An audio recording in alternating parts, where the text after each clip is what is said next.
चलें आप पूछना चाहते हो तो बता देते हैं। हमने इस पे फोरेंसिक करा लिया है, ऑडियो का भी, पाकिस्तान से भी। और के बारे में क्या कहेंगे? बयान हल्फी पर कोई वाज़ेह तौर पे जिस तरीके से जेस्चर आया, बयान हल्फी पे क्यों आया इस तरह से? मैं बताता हूँ उसका भी। उस नोटरी पब्लिक से हमारे दोस्त इंग्लैंड में एक साफ़ी हैं, दोस्त हैं हमारे, हमने उनके पास भेजा एक एफिडेविट टेस्ट कराने के लिए। उस एफिडेविट में ये भी लिखा होता है गवर्नर हाउस के मालिक ने।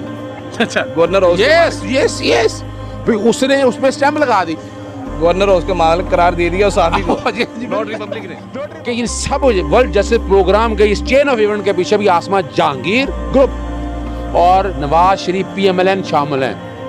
उन्होंने बाकायदा अपने तरीके से इसको मैनेज करके पाकिस्तान की बदनामी की है।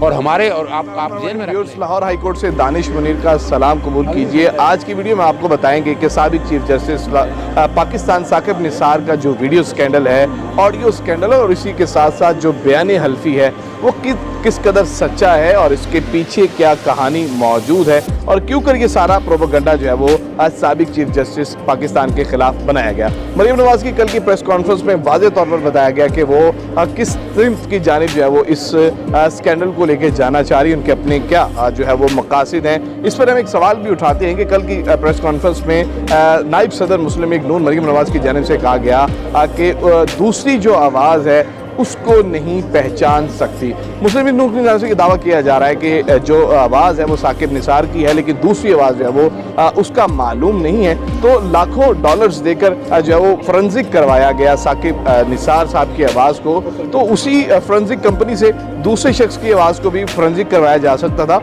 और बआसानी पूछा जा सकता था। ऐसा ना करना मुस्लिम लीग नून का तअस्सुब जो है वो वाज़ेह दिखाई देता है इस मामले पर। लेकिन इस वक्त चीफ जस्टिस साकिब निसार क्या मौक़िफ़ रखते हैं सारी सूरत हाल पर?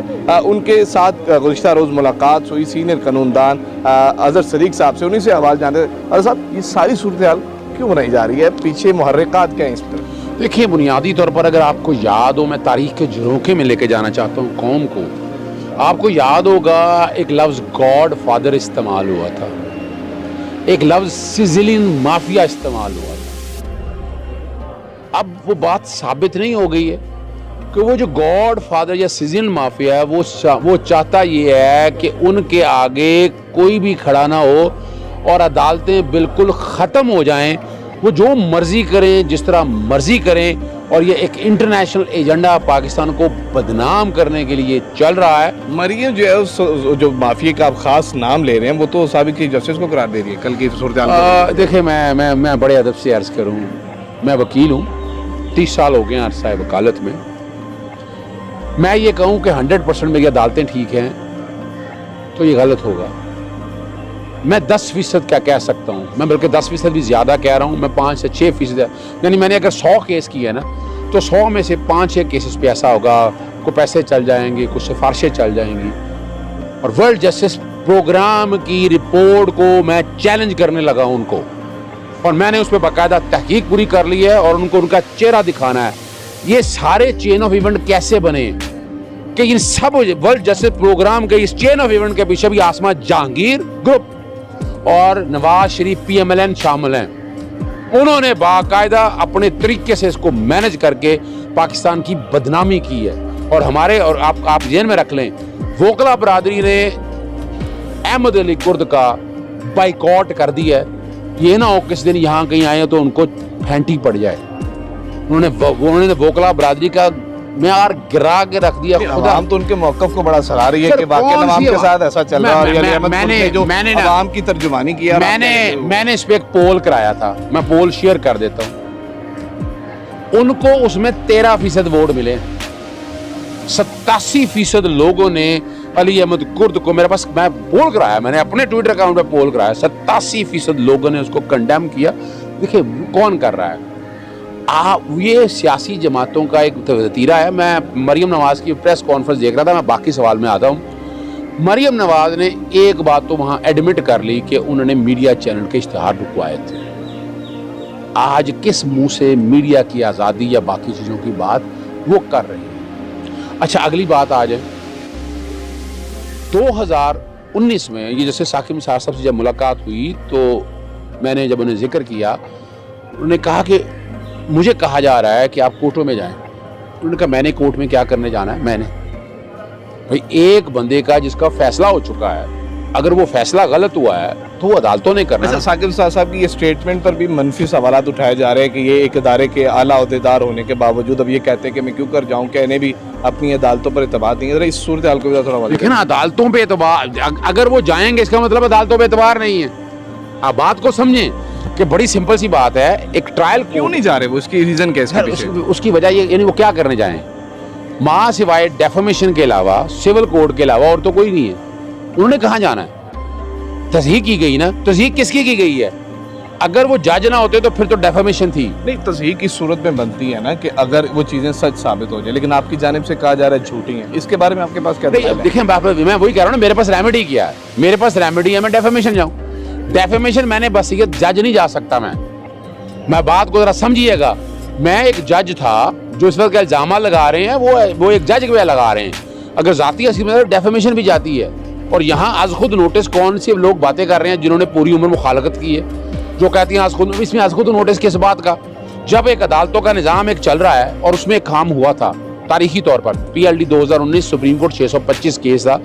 अरशद मलिक की वीडियो आई थी, आपको याद होगा, उसमें पटिशन दायर हुई, सुप्रीम कोर्ट ने मैटर टेकअप किया। सुप्रीम कोर्ट ने उस वक्त एक मुरवजा असूल तय कर दिए कि अगर इस तरह की कोई बात आती है तो वीडियो का पहले फोरेंसिक होना है, फिर उसने कोर्ट में जाना है, कोर्ट में क्रॉस एग्जामिन होना है, क्रॉस एग्जामिन होकर ये साबित करना है कि वाकई जो बात कही जा रही है वो सच है। अगर वो और फिर उसमें बाकायदा आसिफ अली जरदारी के मलिक क़य्यूम वाले स्कैंडल का भी जिक्र हुआ कि अदालत ने उस बुनियाद पर नहीं बरी किया था, अदालत ने शहादतों की बुनियाद पर। यहाँ एक बड़ा सिंपल सा केस है, सिंपल सा केस है, और मैं आपके सामने बार बार जिक्र कर चुका हूँ। 2016 का रिपोर्टेड जजमेंट है जस्टिस आबद अजीज शेख और जस्टिस शाहिद करीम की।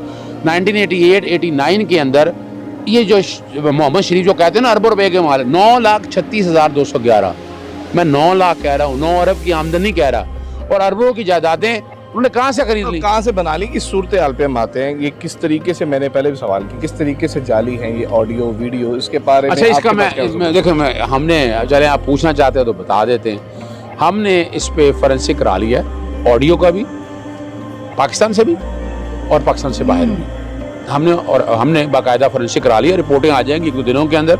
उन्होंने बताई तहकीक के बाद हमें बता दिया है कि ये ऑडियो कट एंड पेस्ट है, ये जोड़ी हुई हैं, और उसमें जो सामान्य तो वादे तौर पर वो आप अंदाज़ा लगाएं, मैंने जब फोरेंसिक वाले से बात हुई, उसने कहा कि पिच ले ले, यानी वो वाली जो तकरीर उन्होंने एक सेमिनार में खिताब की, इस ऑडियो के अंदर वही है, तो बात यही खत्म हो जाती है, आप अगली छोड़ दें। फिर हमने बाकायदा जो है ना deep video leak, deep audio leak एक सॉफ्टवेयर है, चेहरा मेरा होगा, आवाज़ भी मेरी होगी, बोल भी मैं रहूँगा, ये आपको ऐसे लगेगा जैसे मैं ही बोल रहा हूँ, और वो भी सॉफ्टवेयर मार्क मैंने वो मेरे पास दस्तयाब है, आप कहें हमारे पास वो भी एविडेंस मौजूद है, तो वो इंशाल्लाह वो भी सामने आ जानी है। असल जो बात है कि वो नवाज शरीफ चाहते क्या, नवाज शरीफ को नज़र आ रहा है कि उनकी सज़ा, जो कि एविडेंस नहीं है, जायदादें उनके नाम, जायदादें उनकी हैं, प्रॉपर्टियाँ उनकी हैं, ये सारी चीज़ें एक एक क्लियर है, तो उन्होंने रहना है इंग्लैंड। अच्छा, ऑडियो को तो आपने कर लिया, इंग्लैंड रहना है, वहाँ पे उनका एक्सटेंशन का मामला है। नोट रिपब्लिक के बारे में क्या कहेंगे? बयान हल्फी पर कोई वाज़ेह तौर पे जिस तरीके से जेस्चर आया, मैं बताता हूँ उसका भी। उस नोट रिपब्लिक से हमारे दोस्त, इंग्लैंड में एक साफ़ी हैं, दोस्त हैं हमारे, हमने उनके पास भेजा एक एफिडेविट टेस्ट कराने के लिए। उस एफिडेविट में ये भी लिखा होता है गवर्नर हाउस के मालिक है। अच्छा, गवर्नर हाउस, यस, उसने उस पर स्टैंप लगा दी, गवर्नर हाउस के मालिक करार दे दिया साफी को, नोट रिपब्लिक ने ना।